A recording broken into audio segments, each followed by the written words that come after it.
Hey guys, welcome back. Today we're going to be talking about a book and a movie, Battle Royale. This book, this movie, this entire concept is absolutely insane. It is brought to us by the author. Oh man, what is this author's name? It's up here at the very top. I actually had to take notes for this episode of MisRemembered. So, welcome back to Movies MisRemembered. I'm your host, the Duke of Alex. The author's name is, and I apologize if I butcher the beautiful Japanese language, Koshan Takami. And Koshan Takami. So he entered this book, Battle Royale, into a competition in 1997, and it made it all the way to the finale, and then it washed out. The entire book's concept is a group of junior high students, I believe in the 14 to 15-year-old range, are kidnapped by a totalitarian fascist government. Sound familiar, people currently in America 2024? And they are pitted on an island to fight to the death with only one victor being allowed.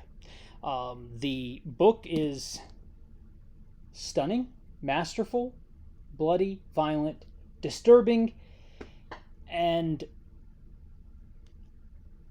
possibly one of the top 5 best things I've ever read. It's extraordinarily well done. Takami himself was a journalist before he became an author and wrote this crazy book. And so we are going to talk about the book and the movie because they basically take place. The movie is a heartfelt love letter to the book. It is literally almost beat for beat. I do not believe they left anything out, and if they did, it was only the smallest of details. As you know here at MisRemembered, I leave plenty of stuff out, so you can still enjoy it to your heart's content after the fact anyway. This book, it started not just an entire genre that has spawned the Hunger Games and Condemned, that if you watched my previous videos, you know what the Condemned is. But it also started an entire video game franchise, Fortnite, Battle Royale, an entire subsection of deathmatch style things where as you move around the environment, certain zones are now considered no-go areas, and it pushes you to go into other places. But I'm getting ahead of myself. Takami came up with this idea because he said he was laying on his futon, and he was half asleep, half awake, and he was having a dream about a Japanese teacher from an old television show he was watching who was smiling and grinning and telling the students, now you're all going to fight each other to the death.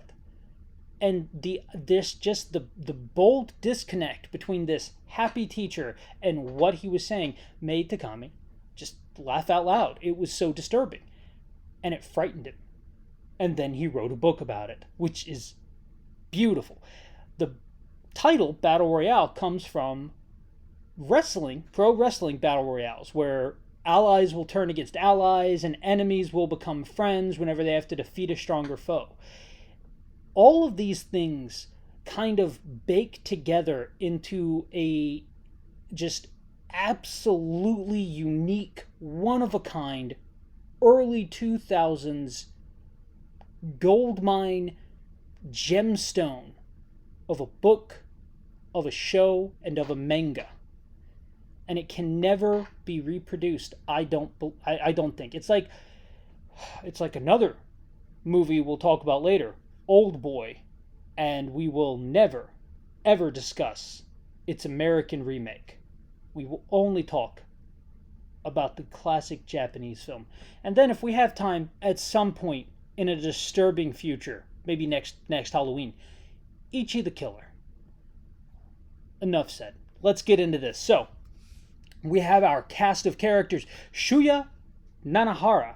Shuya's our hero. Just remember the name, Shuya, he's our hero. He is a rock star wannabe whose father was killed by the totalitarian fascist government. So he's orphaned, and he's kind of he is our protagonist.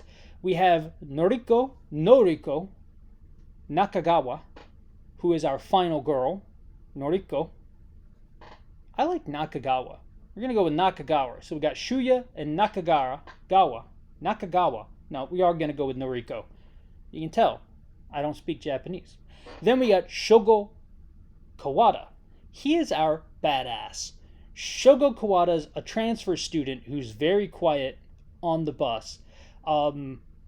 That will come up later. Then we have our fourth main character, which is Kazuo Kiriyama. Kazuo Kiriyama. He is an unstable sociopathic madman with a penchant for blood and games. Now, Kazuo, he is downright evil. And it's not his fault, I should say. See, when the game begins, and we will talk about that sentence later, the game begins. Kazuo makes a choice. We're going to discuss that choice. Now, we have one honorable mention. Mitsuko Suma, S-O-U-M-A, Suma. Mitsuko, that's her name, Mitsuko. She's a mentally disturbed bully individual who was abused earlier in life, and it's kind of grown into her trauma in disturbing ways. So we have our main cast here, and I'm going to leave their names up so I can kind of keep them straight. Let's get into the storyline. So the book opens when they're on a school bus going on a field trip. They have some kind of chatter amongst themselves. They're junior high students. Again, the 14 to 15-year-old range. There are crushes happening. Guys are looking at girls. Girls are looking at guys. And then a gas is dispersed. Everyone panics but one individual, Shogo. Doesn't panic so much as just decides that this can't be happening again and attempts to escape, but to no avail.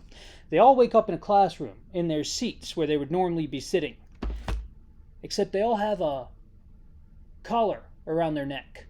The collar has a little explosive device right on the artery, and if they make any wrong moves, attempt to take the collar off, or disobey any of the rules, it will explode and they will die. That's it. It is said to them that plainly by a horribly demented teacher who's very happy to be there for some unknown reason. I don't believe it's ever kind of fleshed out. He's just sociopathic, like Kazuo. So Shuya's best friend tries to do something to change this outlook, this outcome, and he becomes the first victim. It's remotely detonated, it kills him, and everyone here realizes that's real. This is all real. We are now on this island fighting to our death. And it's kind of a well-known situation. Once a year or so, they just take a junior high class, and to keep society in line, they force them to fight to the death. Well, guess what? Shogo, he was held back. Why was he held back? I'm going to let you in on a spoiler. But now is a great time to pause. If you liked Hunger Games, or Lord help you, if you like Condemned, The Condemned, not the video game Condemned Criminal Origins, fantastic game, The Condemned, the WWE classic movie. Budget of $20 million and it only grossed $8 million at the box office. If you're a fan of this concept, abandon all hope and go read this book.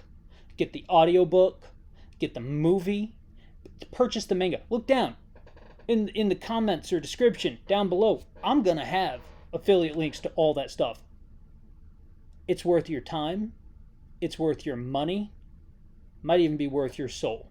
So, sell that sucker and go get them. Okay, now that the individuals who want to have left, let's get into it. Shogo, well, he was held back a year because he is the winner of last year's competition. Why did they put him right back into it? Who even knows? Probably a sick twist of fate. But he is there yet again. Although, he's already been through all of this. He's old hat at this business. He knows what's going on. There's a bunch of duffel bags at the front of the classroom. There are soldiers with rifles. There's a demented teacher, and he is explaining the rules. And the rules are that if they go 24 hours without one of their classmates dying, everyone dies. period.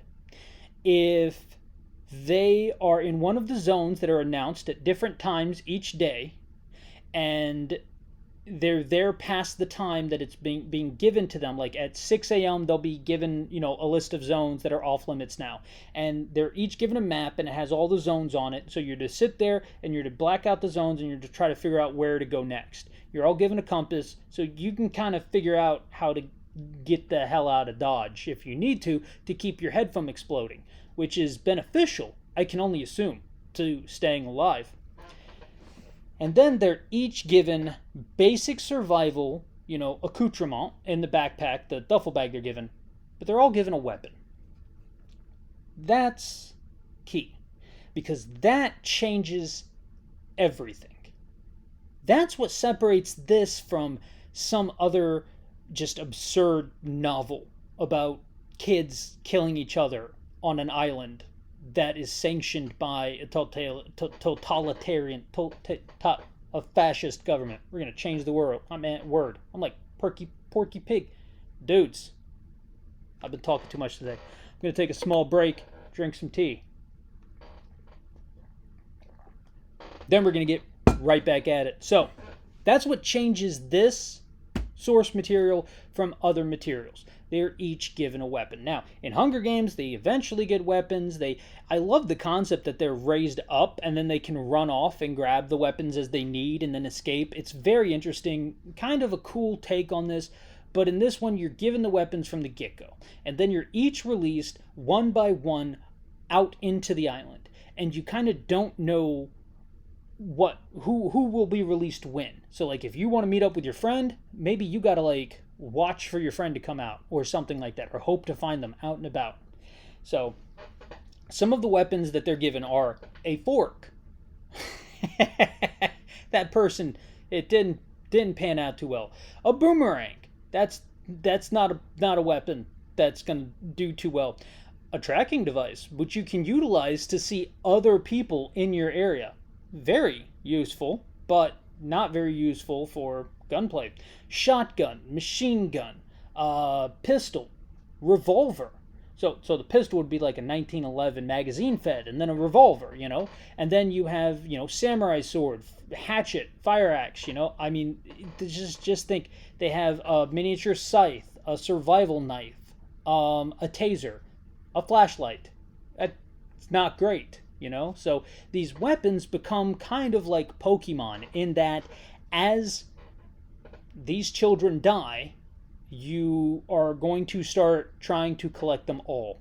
And so you can see how there is a power creep that will occur as more and more. And we have to just buy into the concept here, because if you're not on board with grade school children killing each other, that's this entire book. And the book is a commentary on what is happening in both, at the time, what was happening in Japan, but now what is happening in America. Because if you think about it from the concept, and give me just one moment, we're going to continue this in the next episode of Movies Misremembered.